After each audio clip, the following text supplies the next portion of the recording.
Welcome to the History of Witchcraft. Episode 8. The Cradle King.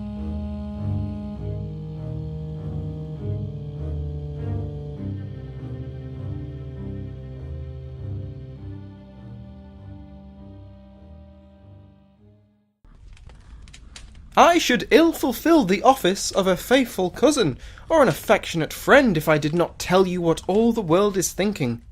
Men say that, instead of seizing the murderers, you are looking through your fingers while they escape, that you will not seek revenge on those who have done you so much pleasure, as though the deed would never have taken place had not the doers of it been assured of impunity.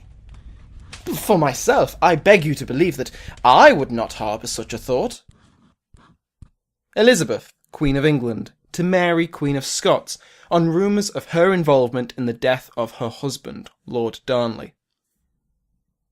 Welcome back to the History of Witchcraft, with an extra special welcome to everyone who has found the show through both the guest episode on the History of England and the review on the Podcast Maniac blog. I had great fun writing that episode for David, and there was a lot that I had to leave out in order to keep the runtime low, so I guarantee I'll head back to Elizabethan England in the near future and give it the treatment it deserves. Similarly, the History of Witchcraft is on a list of 7 cool history podcasts on podcastmaniac.com, and I am called Knowledgeable and Passionate, which I'm very happy about. Today's episode, as you should be able to tell from the title, is on the early life of James VI of Scotland.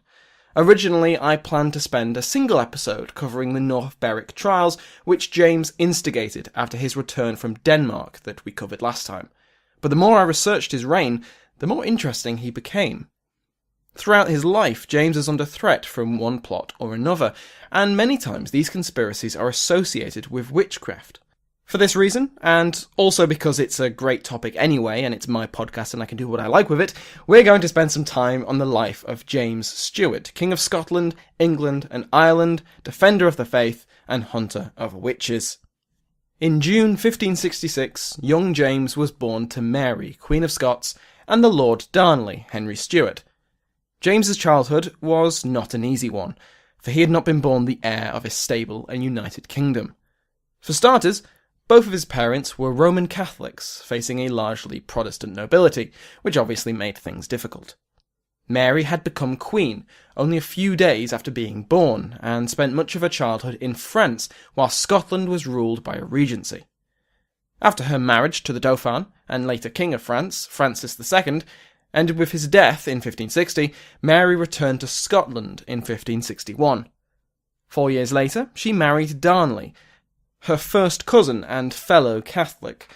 What is important for our purposes is that both Mary and Darnley had strong claims on the throne of England, and it is little surprise that Elizabeth was ever so slightly miffed that Darnley, an English subject, no less, had married one of her chief rivals.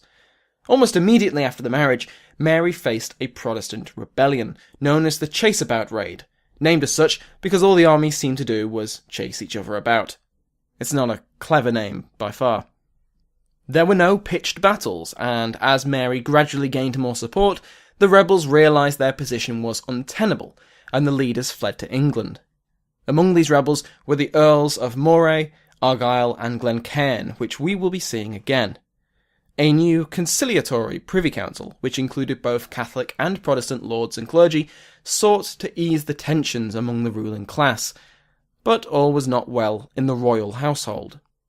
Darnley, who is repeatedly described as violent, insolent, and having a drinking problem in contemporary sources, was growing resentful of his position as merely king consort. He wished to become crown matrimonial, a position that would make him effectively co-sovereign with Mary, as well as making him her heir should she die childless. But this request was refused by the Queen. As their marriage soured after only a month, Darnley left court amid rumours that Mary was having an affair with her secretary, David Rizzio. Rizzio was an Italian, born near the town of Turin of shroud fame, and by all accounts Mary and Rizzio got on very well, although whether they were ever sexually intimate will likely never be proven. In all likelihood, there was never such an affair, just a low-born foreigner attracting resentment for his success, whose enemies spread rumours. Still, Rumours were a powerful thing, and when news spread that the Queen was pregnant, it only added to the gossip. What if this child, the future monarch of Scotland, was not of Darnley, but rather of the secretary? After all, Mary's pregnancy was announced after Darnley had left Mary's side. By the way, this is a rumour that James will have to deal with repeatedly throughout his reign. To say that Darnley held a grudge would be something of an understatement. After several months away from court, with only irregular meetings with his wife, tensions came to a head. Darnley went so far as to conspire with the leaders of the Chase-About rebellion, who returned from England, and on the 9th of March 1566 the rebels seized Holyrood Palace during a dinner, overpowering and killing many of the royal guard, and holding Mary at gunpoint. Darnley, who had led the conspirators into the palace, demanded that Rizzio be presented. Despite facing multiple very shooty guns and sharp pieces of metal, Mary refused to hand over her servant, friend, and possible lover. Nevertheless, Rizzio was found and seized, with some accounts stating that he was hiding behind some drapes or even behind the Queen's skirts. Now, who made the first cut is unclear, whether it was one of the rebels at Darnley's command or Darnley himself, but Rizzio was set upon and stabbed to death in front of the 7-month pregnant Mary. He suffered over 50 stab wounds before being thrown down a staircase and robbed of his jewellery and wealth. I've posted a painting by John Opie on the Facebook page, and though obviously Opie was not an eyewitness as he was painting almost 2 centuries later, it is a striking image. Darnley looms over Rizzio with a dagger, while Mary is desperately trying to shield her friend but being held back by armed men. Later the same day, Moray arrived back from England, not having been present at the dinner-turned-bloodbath, and Mary managed to convince her husband to abandon the conspiracy, and the two fled to Dunbar Castle. Summoning the Earl of Bothwell, James Hepburn, who's not to be confused with another Earl of Bothwell, who we will be dealing with later today, Mary gathered an army loyal to her and evicted the conspirators from Edinburgh. Here, Mary shows remarkable cunning, splitting the rebels by offering pardons to those, namely Moray, that had not been present at the murder of Rizzio, while condemning the others who fled back to England. Bothwell now became one of the few nobles that Mary believed she could trust, and after her abdication, her enemies would use this relationship as evidence of an affair, although again, this is unlikely. Somehow, Darnley's romantic coup d'etat against his wife and his brutal murder of her favourite confidant did not help mend his marital troubles or build trust between them. Well, I never. So this is the world that young James came into. A kingdom split by sectarian and political conflict. A mother who had faced numerous rebellions against her reign, and his father was either an estranged and despised drunkard or a mutilated Italian corpse. Darnley had fled Edinburgh shortly after his son's Catholic baptism on the 17th of December, fearing for his life after a meeting between Mary and a number of nobles on the, quote, problem of Darnley, end quote, which was to be resolved through either divorce or, rather euphemistically, quote, put off one way or another, end quote. A.E. MacRobert, however, describes Darnley as having sulked and not attended the ceremony, having left for Glasgow not out of fear, but because he was suffering from either smallpox or syphilis.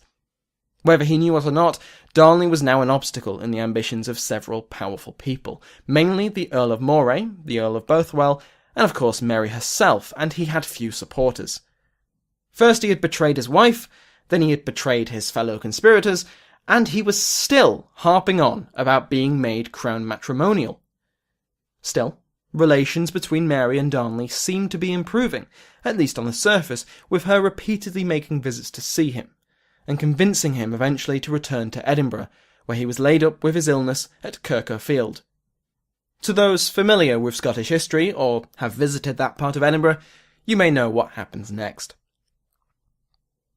On the 10th of February at roughly 2 a.m, the skyline of Edinburgh was lit up by a massive explosion, and the entire city awoke to find the old provost's lodgings, where Darnley had currently been staying, a smouldering ruin. A few hours after the explosion, 2 bodies were found outside the city walls, their bodies seemingly unmarked by the explosion, but having clearly been travelling in some haste, as they were only half dressed. The initial reports suggested that the men had been strangled or suffocated, although it is also possible that they had suffered internal injuries from the explosion that would not have been known at the time. Lord Darnley, King Consort of Scotland, and his personal valet were dead, along with 2 other servants who had been staying in the building. These are the things we know with certainty, although naturally this is one of the great mysteries of Scottish history. Most pointed their fingers at Bothwell, his rivalry and hatred of Darnley being the stuff of legend, but Moray and the other conspirators in the Rizzio affair are also suspected, they're having their own grudge against the Viper. Naturally, Mary herself had a motive for the murder, especially considering her, shall we say, strained relationship with Darnley. That Mary had visited him only hours before suddenly remembering that she had to leave to attend a wedding, would certainly give her the opportunity to plant barrels of gunpowder. Whatever the truth, Darnley was dead. Mary was once again widowed, and James was now without a father, for certain this time. He was 3 months old. Mary now made the dangerous decision to marry the Earl of Bothwell, the chief suspect in the murder of her last husband, which understandably caused an uproar. I say she decided to marry Bothwell, but again there is only some certainty in this, as Bothwell supposedly kidnapped the Queen, took her to Dunbar Castle, and raped her, forcing her to marry him in a Protestant ceremony on the 15th of May, 1567. Now, understandably, there was to be some opposition to this marriage. Many contemporaries and historians consider this to have been prearranged between Mary and Bothwell, especially since Mary could have had Bothwell executed for raping her, simply enough. No, as far as the nobility was concerned, this was an outrage. The man was the prime suspect in the murder of the king consort, and here he was marrying his widow.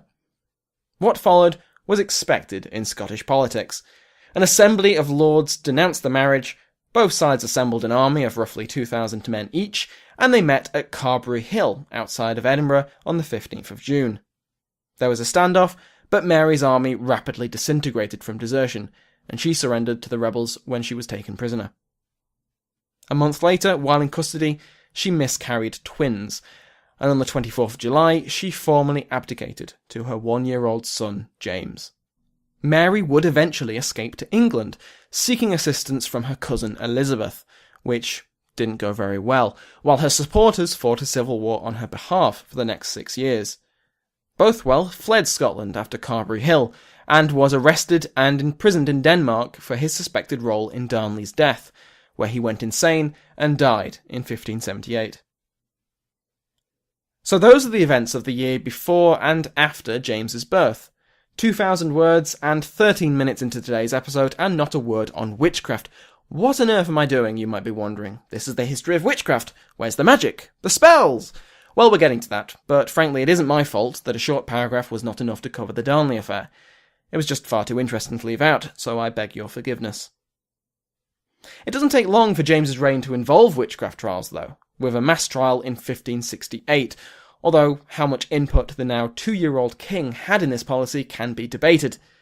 It was during the civil war between the Marian supporters and the regency that the religious leader John Erskine of Dun is said to have managed a witch hunt in Angus and the Mearns. Both his surname and that county's name I've probably pronounced completely wrong, but these 2 counties are on the eastern coast of Scotland. According to Normand and Roberts, this trial was conducted in order to, quote, strengthen the new religious order, end quote. Those accused of witchcraft were charged under the 1563 Witchcraft Act, not to be confused with the English 1563 Witchcraft Act. The Scottish Act made it a crime punishable by death to practice witchcraft or to consult witches for advice, medicine or spells, regardless of whether harm was done. The hunt lasted for over a year, and Normand and Roberts put the number of those executed at around 40 people, by far the largest Scottish hunt to date. A curious case of political witchcraft appears in the same period, levelled this time against Sir William Stewart of Luthry. Stewart was accused of attempting to assassinate James's regent, the Earl of Moray, with sorcery and witchcraft. I can find remarkably little on this case, only that Sir William was burnt at the stake for his role in the plot. With such a scarcity of sources, it is difficult to tell whether this was a genuine attempt on Moray's life, whether such an attempt involved supernatural attack, or if this was just a way for the regent to get rid of a rival. Moray would be successfully assassinated the following year, gaining the undesirable honour of being the first person assassinated with a firearm when James Hamilton shot him from a balcony when the regent was riding past. Moray was wounded in the navel or groin and died that night. The ever-present rift between educated demonologists and the folk beliefs believed by the peasants is shown clearly in the trial of Bessie Dunlop, whose trial took place in 1576. Dunlop was a well-known wise woman who was regularly approached by her neighbours for assistance with healing balms, ointments, childbirth, and even recovering stolen goods. Her profile had grown throughout her career until an anonymous source accused her of, quote, abusing people with devilish crafts, end quote, which seems to have been the first accusation of wrongdoing levelled at her. On account of this denunciation, she was arrested and interrogated, and she spoke openly about how she had met a spirit called Tom Reed, who had taken her to the elf home, where she met the Queen of Fairies. It was through these supernatural meetings that Dunlop discovered the location of missing items, or how to cure a sick child. Her interrogators were desperately trying to reconcile what she was saying with what they believed to be about witchcraft, but Dunlop herself was resistant to these attempts, stubbornly sticking to her own beliefs. The fairy world was not hell, as they proposed, but was neither, quote, devilish nor godly. When her interrogators attempted to get her to admit that she had renounced her baptism in order to gain her otherworldly knowledge, or that she had sex with Tom Reed, who was in fact the devil, she denied it all. Her popular folk beliefs had no resemblance to educated theological theories. They were trying to fit a square peg into a round hole. For Dunlop, she was a good Christian. She had made no pacts with the devil, and had not renounced Christ or committed any sin. The good people, as she called fairies, were simply that. Good people, eager to assist wise women like herself to make other people's lives a little bit easier. For the prosecutors of Dunlop, these were delusions made by the devil, and the law was clear. On the 8th of November 1576, Bessie Dunlop was found guilty of witchcraft, and taken to Castle Hill in Edinburgh, where she was strangled and burnt at the stake. Normand and Roberts argue that, between Dunlop's trial and the North Berwick trials, thorough proselytising of the masses by zealous ministers, combined with other trials during this period, indoctrinated many magistrates and peasants with an understanding of Protestant demonology. This would explain why, when the North Berwick trials were underway, tortured suspects were much more able to confess to crimes that the interrogators were expecting. James Stewart assumed his full authority as king in his own right in 1578, although this meant very little since he was immediately seized in a coup. A year later, the future Duke of Lennox would arrive in Scotland and became a close favourite of the 15-year-old king. In 1581, James Douglas, the Earl of Morton, and regent of the young king, was executed by Lennox for his role in Darnley's death. Lennox remained a powerful influence over young James until yet another coup forced him away in 1582. The Ruthven raid, as it came to be known, ousted Lennox for his role in the deaths of Morton, Moray and Darnley, although those last two seem a bit unlikely since he wasn't even in the country at the time. Once James escaped the Ruthven raiders, he summoned the Earl of Bothwell, Francis Stewart, the first cousin of the king, to be the Lord Admiral. As an aside, how many Stewarts are pottering around in early modern Scotland? And for that matter, why did James have to be such a popular name? It makes it very confusing. To point out the obvious, this Bothwell is not the same Bothwell that died in a Danish prison. From here on, when I refer to Bothwell, I mean this new Bothwell, which is good because we're going to be talking about him a lot over the next few episodes. In 1585, James began the marriage arrangements for a Danish princess, which we discussed last episode, and in 1587 the Scottish Parliament authorised the Lord Advocate, the title of the highest legal official in the kingdom, to independently pursue, quote, odious crimes, end quote. This was the year that Mary, Queen of Scots, was executed on Elizabeth's orders. Here is another topic of great controversy, whether or not this execution was justified. Catholic contemporaries depict Mary as a martyr, murdered for her faith, and Protestants as a treasonous rabble-rouser seeking to undermine and overthrow her cousin. Elizabeth herself claimed to be furious at the actions of her representative, Privy Councillor William Davison, even though she signed Mary's death warrant. I believe the current consensus is that Mary was indeed attempting to usurp Elizabeth, but I'm not an expert on the topic. Either way, James's reaction to the event was important, because while he denounced it as a, quote, preposterous and strange procedure, end quote, he did not agree with Bothwell and the other hawks in his government that demanded he invade England in response, with Bothwell even being placed under house arrest due to advocating this course. James was undoubtedly considering the long game. With his mother gone, and Elizabeth childless, he was next in line for the English throne. Relations between the two kingdoms had been generally cordial, especially compared to previous centuries, with repeated payments from Elizabeth to James, and James's outspoken support for Elizabeth in the event of a successful Spanish invasion. War would jeopardise all of this. The English were not going to support the claim of someone who just invaded them.